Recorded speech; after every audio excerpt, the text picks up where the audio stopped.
I'm Bel Bare. This is Sacred Mechanics.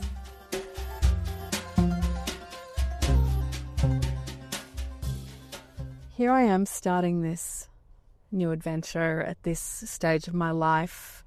I haven't really told you guys much about me so far, I don't think. I am turning 54 soon, and I graduated from high school very young at just 15 years old. Long story why, but there's that. So I've been in the working world or the professional world for an extremely long time, since I was 15 years old. And I was always, occult oriented and also very artistic as a child.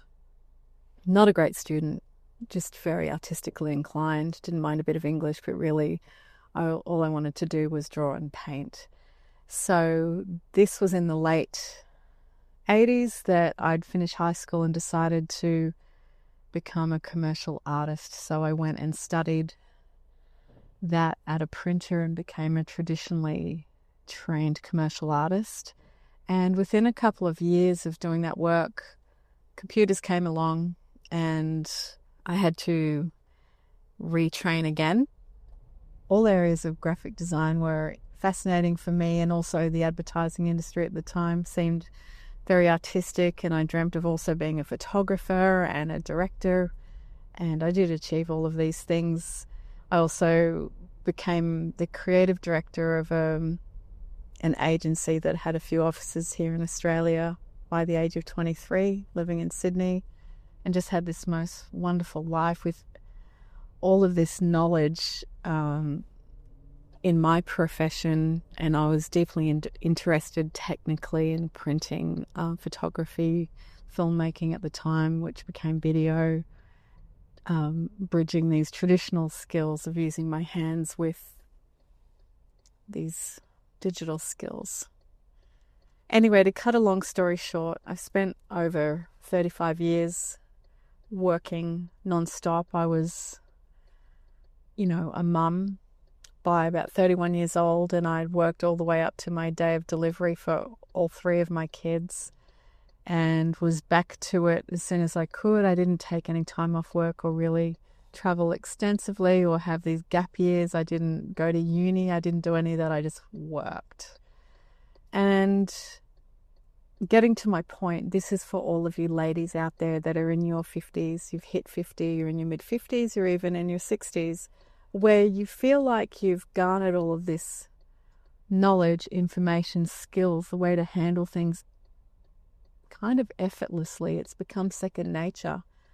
And the paradox is that you could just be in full flight of all your knowledge and nobody really pays any interest or attention to your skills and knowledge, and you're kind of not really wanted anymore. Hands up if you've experienced this or you're experiencing this. I don't know if it's gendered or if it's just age, or it's a toxic combination of being this age and a woman, where you professionally become invisible.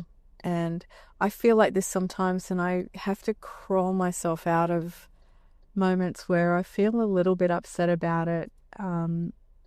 Less than 10 years ago, I was in the top tiers of the creative department of a Fortune 500 company working in Paris. It was awesome, and I felt respected, heard. I really loved mentoring the newer creatives. I loved working with the photographers and the stylists and the designers. I love working with the product designers, the digital stuff, you name it, I could do it. I'd been there, I'd done that, and it was joyful for me to share all of this whilst also expanding my own knowledge and, delving deeper into understanding commercial film making and TV commercials, and became a director. came back to Australia, kept pushing. Still enjoyed myself magically as well. I went to study horticulture and worked with herbs, and all through this continued doing readings and healings and expanded my shamanic training, which can get expensive. So I did have the money to sort of take these other side trips and build upon that sort of thing. Anyway, I feel like at this age I'm at the beginning of something, but at the end of this season, I suppose, and also this Piscean age, if you are into astrology, is that I'm well-rounded and I feel new in many ways, but I don't feel like the outside world would agree with me, and I'm not viewed as new or anything like that at all. But I feel it, and I've been looking into it a little bit and maybe looking for some sympathizing online and watching YouTube videos about it and that sort of thing, and it's so deeply widespread for, I guess, the Gen X is hitting this wall. And I want to let you know that we're a big group, we're a gang, and we're feeling it together. And I wanted to encourage any one of you listening feeling like you've been thrown out with the trash because you've hit a certain age, or your skills aren't digital enough or AI friendly enough, or what the frick ever. You're magic and you are golden, and you just take all of that knowledge, that human interaction and that visceral analog stuff that you've tumbleweeded through your life. It is powerful. It is going to be needed. It is essential. And you just keep putting it out there, even if it's really not recognized by the powers that be that are younger than your kids now. No offense. No offense at all, because we've raised some pretty good kids, but there is an element there of it's a bit tricky getting recruited by a bot and then another bot and then answering to someone that wasn't even born halfway into my career. And I try not to think about this much, but when they're on their high horse telling me how things go and they don't know how things go, you have to really eat some humble pie and keep your mouth shut if you want to keep the job. Anyway, I didn't keep my job because I didn't want to keep my mouth shut. I thought it might actually be carcinogenic keeping my mouth shut and not speaking my truth now, especially at this age. So here I am. I've set up Sacred Mechanics for my spiritual outlet so I can mentor, guide, and work with clients as I have been for the last couple of decades, one-on-one and spiritually.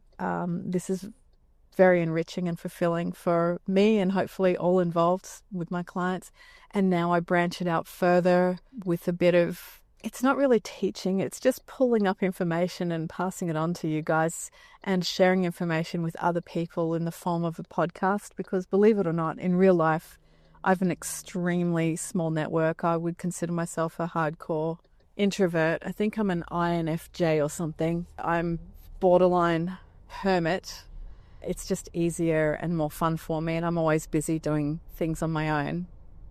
Anyway, so that's Sacred Mechanics, and here we are listening, and I'm so happy you're here. I love that I'm going to build an audience, which is actually a community, because I'm always asking for your feedback, your comments, your questions, so I can dive into stuff just for you and do the homework and then deliver it back to you. I can't think of anything more profound and enjoyable for me. It's a real deep vein for me that nourishes my soul. Second to that, I started a publishing business called Fawn, F-A-U-U-N, fawn.com, which does the same thing, but in a more material-based format, where I find books that are in the public domain, these public domain books, some of them overlooked, some of them really popular, some of them never really published before.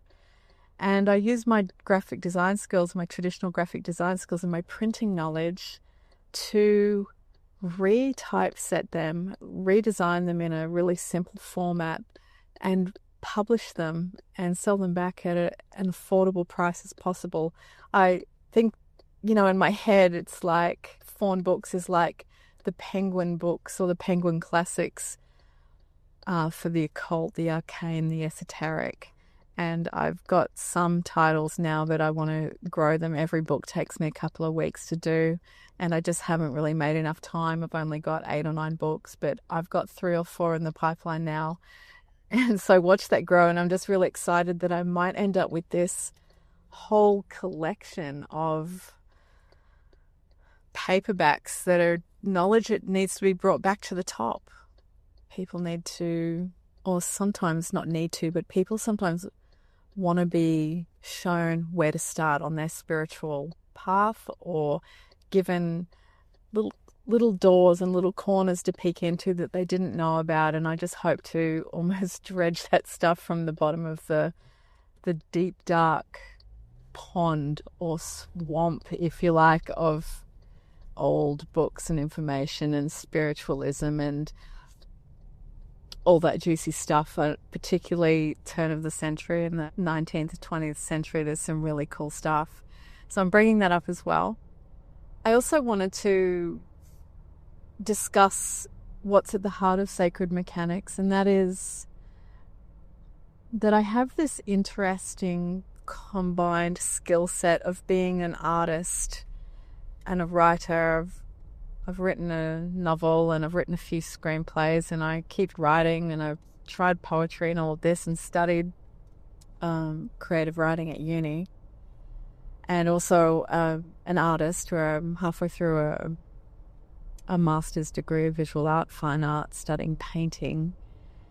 And as I mentioned, I'm a horticulturist, and I've got a really deep and expanded knowledge of energy healing, hands-on healing, shamanic healing, crystals, folklore, all of this, particularly Celtic. I'm just fascinated, and I live it and I love it, and I've had a lot of spiritual experiences, or I'd call spirit training, where I've been taught a lot of the work I do by non-physical entities, which I fold in with real life education that I've brought to myself, I guess, later in my adult life. I really leaned into it. And if I fold this in with creativity and being an artist, whether you're an artist or not, or you just want creativity in the way you lead your life and how you can bottle that inspiration you get, then that's where sacred mechanics sort of sweet spot is. If you've got a Venn diagram and you've got your spiritual mind, and then you've got your creative mind and your inspired mind, I want to sit right in the middle. And it's particularly mentoring and guiding people, innovators, leaders, artists, anybody actually, how to open that channel of creativity and just let it flow through, because it is a door you just open and you can become prolific. And when you get creative blocks or writer's blocks, you won't be calling it a block anymore. You'll just realize that spirit is delaying you for a different inspiration to come through, and with divine timing to help you pivot your idea and expand on it, or learn something extra that will make everything so much more richer for your creative experience. And if you know anyone that's really interested in spirituality or is experiencing a spiritual awakening, and are also artists, creators, writers, dancers, musicians, inventors, anyone that likes to make stuff and do stuff or think about stuff, please let them know about this podcast. And it's a really tiny, humble community right now, like seriously small. So it'd be really good just to make it a little bit bigger and get the word out there, and let's feed this machine. And all of us, particularly us ladies, but all Gen Xers, sort of at this threshold of what the hell am I going to do in this gap from being sort of kicked out of my career and before retirement age. Like I was saying to my adult daughter yesterday, I'm like, what am I meant to do now for the next 10 or 15 years as far as work? what is it? Like, what are we all supposed to do? But I know what I'm doing. I'm making my own work, and that is to follow my calling of helping people wherever I can and trying to keep the rent paid. I've lived in my car once. I don't want to do it again. I've got a dog, and I don't think she'll really like it. And I've got a really big library now too, and I don't think there's room for me and the books in the back seat of my car. Anyway, just joking. To have a bit of space and comfort is always a bonus, and I appreciate everything I have right now, and I'd like to hang on to a bare minimum of all of this so I can comfortably do my work and carry forward and meet new people and just have this abundance carry through.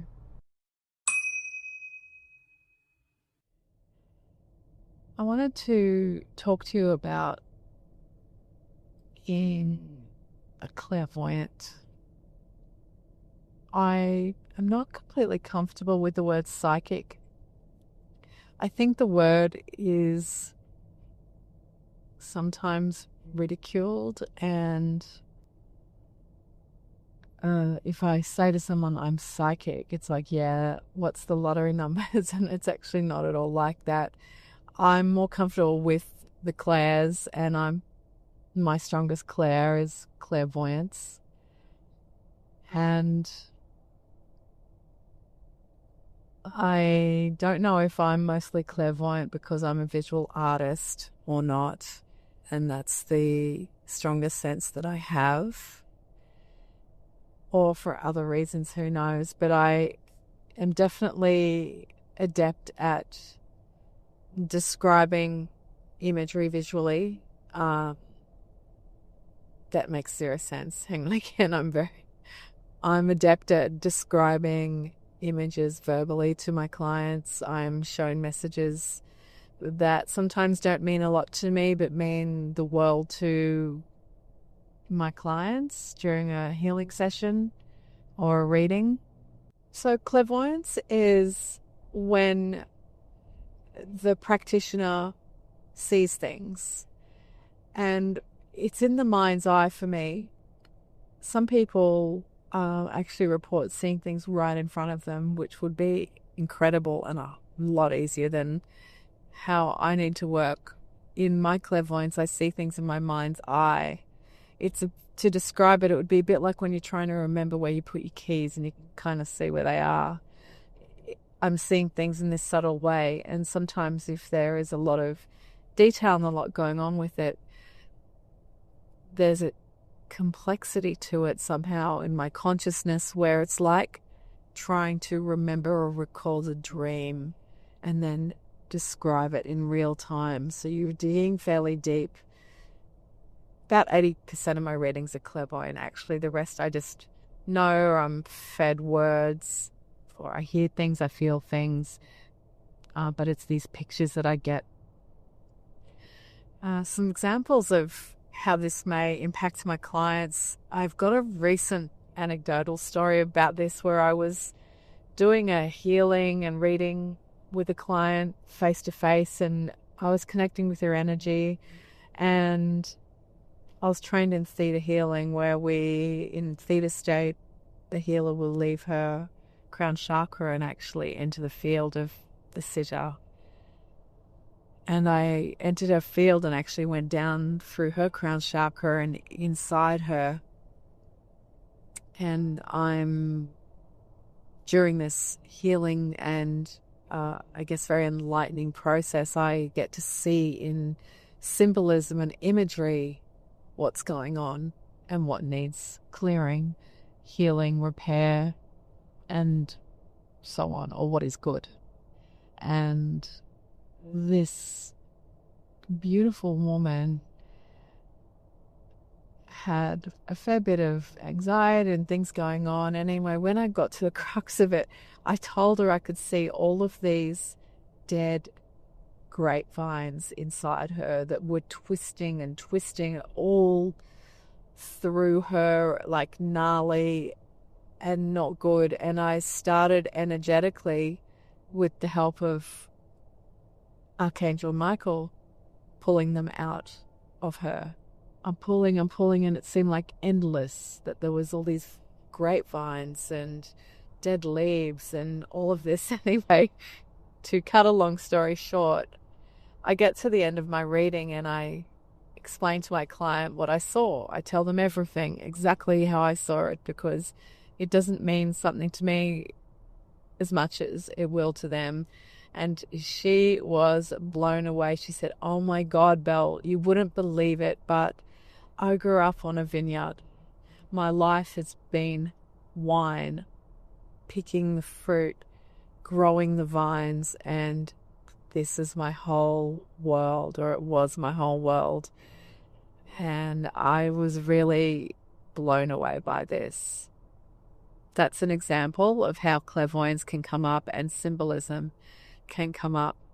I had it another time with someone I had quickly tuned into, and I could see that inside his ears was like these clear, perfect stainless steel cylinders instead of eardrums. I just saw these clear cylinders, and I said to him what I saw, and he said, "Oh, that's good, and that makes sense because I'm an audio engineer." And that's interesting too, isn't it? Where when we focus on something or we concentrate on something and we're refining, reflecting, creating, and we are rebuilding something on an energetic level which others can tune in and see. And there is a lot of literature out there from deep thinkers and spiritual people. I was going to say spiritual masters, but I think we're all spiritual masters. It's just a matter of remembering, where thoughts are things. If you think it, it now exists, and that perhaps our whole reality and our whole perception of everything is merely built on thought alone.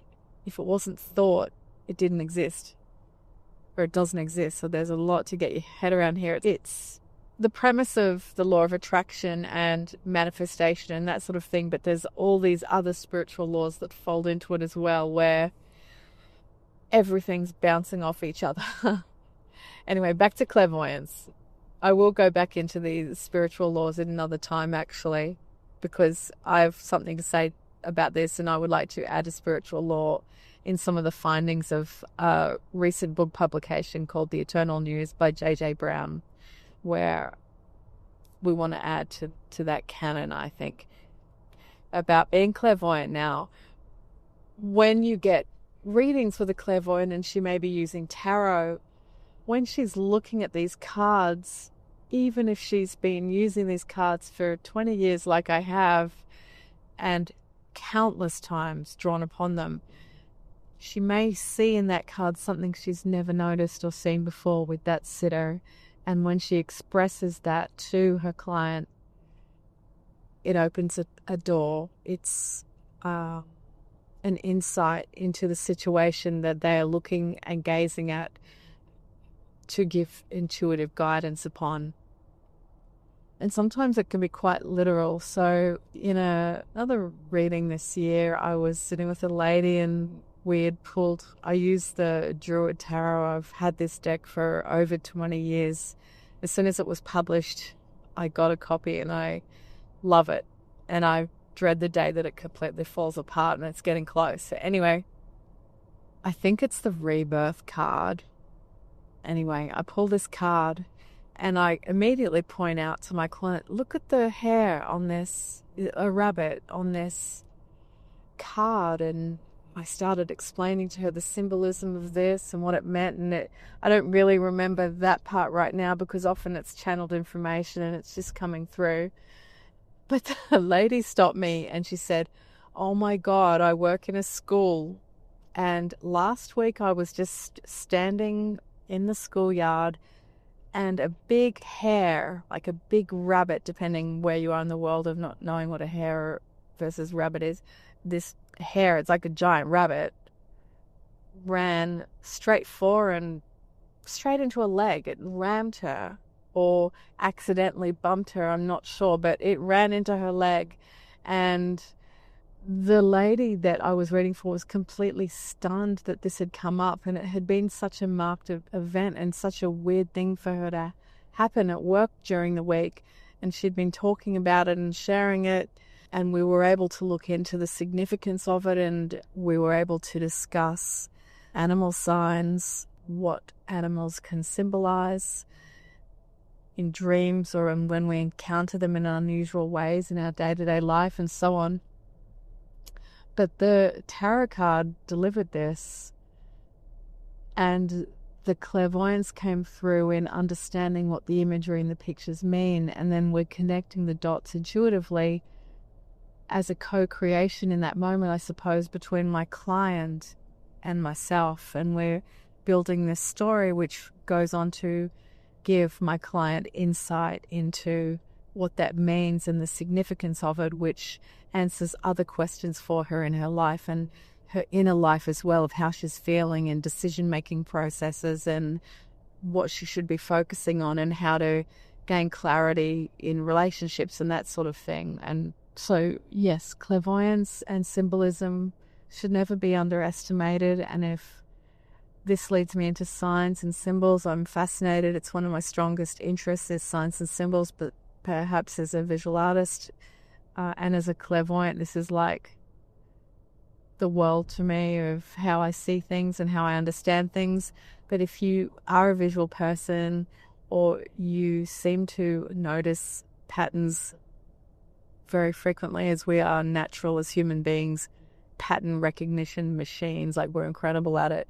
If you really are into this and you enjoy it, do keep a journal of it, do take note of it and learn about different symbols and, learn about what they mean and different interpretations that could help you in your own thought processes and decision-making processes, and to give yourself some intuitive guidance and clarity. And also, if you do work with spiritual practitioners or you're thinking about it or thinking about getting a reading or spiritual guidance or mentoring, tell them about the symbols you see, whether that's animals or plants or words or sounds or smells and things that just keep coming up, and work through it together, because this could put you on the cusp or the threshold of a whole new understanding that the universe has been trying to show you and wake you up with somehow.